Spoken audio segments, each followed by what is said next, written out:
suis Najirou Sall, je suis le président du CNCR et un agro-passeur effectivement du Sénégal. Celui qui maîtrise tes semences maîtrise là où il a envie que tu ailles. Un paysan qui n'a pas ses semences n'a rien. Voilà. La tendance est de dire que d'autres savoirs vont vous apporter des semences à chaque fois que vous en aurez besoin. Ça voudrait dire que ces gens maîtriseront ce qu'on aurait à vouloir produire et à gagner.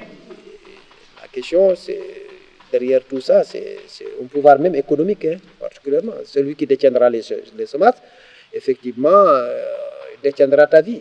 Nos semences sont très liées à la question fondamentale culturelle et culinaire. Mais le plus important pour nous, effectivement, de ce combat, c'est de pouvoir préserver nos droits par rapport à nos savoirs et par rapport à une pratique, je ne dirais pas ancestrale, qui a toujours existé, qui doit continuer toujours à exister. Si on ne maîtrise plus nos semences, si on a pris la possibilité d'utiliser nos savoirs et nos savoir-faire pour produire nos propres semences et en même temps les préserver, le péril, c'est que nous rentrons effectivement dans un monde où il n'y a plus de contrôle pour nous de nos propres métiers, voilà, et on dépendra de l'autre. Maîtriser ma semence, c'est de maîtriser ma propre production et d'avoir ma liberté de produire de ce que j'ai envie. Qu'est-ce qu'on va me prendre? C'est cette liberté, effectivement, de produire ce que j'ai envie et au moment où j'ai envie et comment le faire, c'est ça.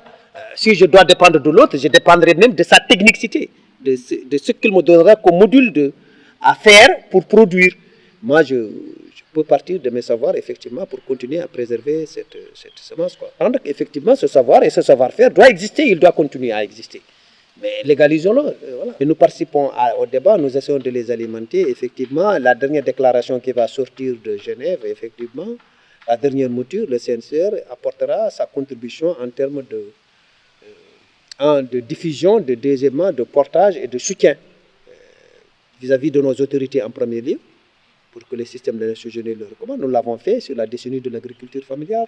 Nous allons continuer à le faire, effectivement, dans ce sens. Mais à participer dans les cercles de réflexion pour arriver à une déclaration consensuelle. Si on arrivait à cette déclaration, on va se sentir co-responsable, effectivement, de cette déclaration. Et maintenant, il y aurait un deuxième palier.